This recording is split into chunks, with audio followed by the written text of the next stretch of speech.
comforting night. Chapter 3. The Encounter at Percy's Palace. As the moon hung high in the night sky, casting a silvery glow over downtown woods, Percy the pig was hard at work, building his splendid palace of bricks. The bricks were as sturdy as a bank vault, and the entire structure shimmered like a crown jewel in the moonlight. Percy was convinced that he was the smartest pig in the whole of the woods, and rightfully so. After all, who else would think to install hidden cameras around their property just in case an ill-mannered wolf decided to drop by for an uninvited snack? You see, Percy had a plan, one that was more cunning than a fox with a PhD in trickery. He adjusted his fashionable hard hat and peered at the monitor displaying various angles of his construction site. "Aha! Let's see what trouble is lurking in the shadows tonight," he declared, rubbing his trotters together like a chef, anticipating a Michelin star meal. Meanwhile, the big bad wolf, who had just arrived at the scene with all the subtlety of a marching band in a library, was ready to execute his grand plan. "Time to put my genius into action," he proclaimed, puffing out his chest like a peacock in full display.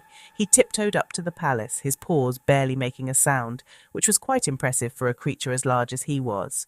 "Those bricks won't stand a chance against my huffing and puffing," he boasted, his voice echoing through the night.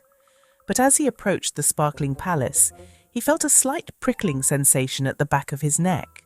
With the intuition of a seasoned villain and a smattering of paranoia, he glanced around. "What's that? Am I being watched?" he muttered, squinting at the shadows. "Or maybe it's just my imagination running wild like a child on a sugar high." Percy, snug inside his brick fortress, chuckled softly to himself as he watched the wolf's every move on his hidden camera feed. "Oh, look at that. He thinks he's sneaky," Percy whispered, his eyes gleaming with mischief. "Let's see how clever he really is. This is going to be better than reality TV." The wolf, now convinced that he was indeed a master of stealth, took a deep breath and prepared to unleash his formidable huff. "Here goes nothing," he bellowed, puffing out his chest like a balloon ready to take flight. He huffed with all his might, and the sound echoed through the woods like a thunderclap. Oh, wolf! To his absolute shock, the bricks didn't budge an inch. They stood firm and proud, like soldiers at attention. The wolf blinked in disbelief, his jaw dropping like a lead weight. "What?" he howled, his confidence wobbling like a jelly on a roller coaster. "This is impossible! I'm the big bad wolf! I can huff and puff with the best of them!" Percy, unable to hold back his laughter, whispered into his hidden camera. "What's the matter, Big Bad? Did you forget to eat your spinach? You should have gone for a diet of bricks instead of your usual piggy snack." His laughter echoed through the palace, and the wolf's ears perked up, realizing he was being taunted. "Oh, so you think you're clever, do you?" the wolf growled, his pride stinging like a bee at a picnic. "I'll show you just how clever a wolf can be." He decided it was time for a change in strategy, one that would require a bit more finesse and a lot less huffing and puffing. With a cunning grin, he pulled out a pair of binoculars from his not-so-secret stash of villainous gadgets. "Let's see what you're hiding in there, Percy," he cackled, peering through the lenses like a curious child looking for hidden treasure. Percy, watching the wolf's every move, raised an eyebrow. Is he truly using binoculars? How cliché! He quickly devised a plan of his own.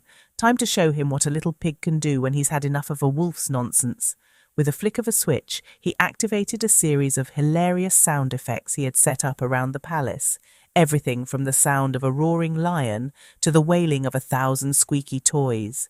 The wolf's eyes widened in horror as the sounds blared from all corners of the palace.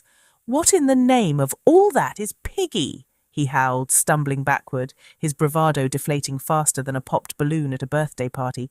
He turned to flee, but in his panic he tripped over his own paws, landing face first in a pile of leaves that exploded like confetti all around him.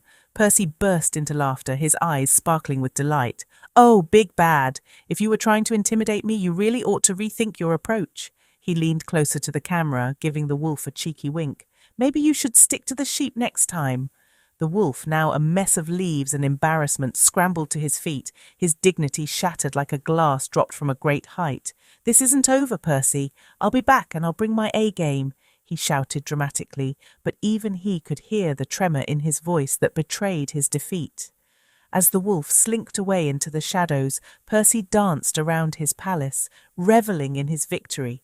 "Who knew being smart could be so much fun?" he squealed, feeling as triumphant as a pig at a mud party. And so the first encounter between Percy the pig and the big bad wolf ended not with a feast, but with a humbling defeat for the wolf and a hearty laugh for Percy. The night was still young, and the world of downtown woods held many more surprises, challenges, and perhaps a little more mischief in the days to come. The battle of wits had only just begun, and Percy was ready for whatever the wolf might throw at him next, with a hidden camera and a hearty laugh, of course.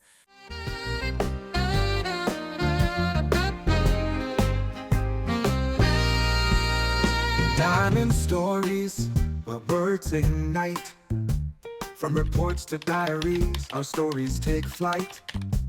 With vocabulary gems and plots so grand, we'll transport you to worlds across every land. Get ready to listen to stories to ignite your imagination.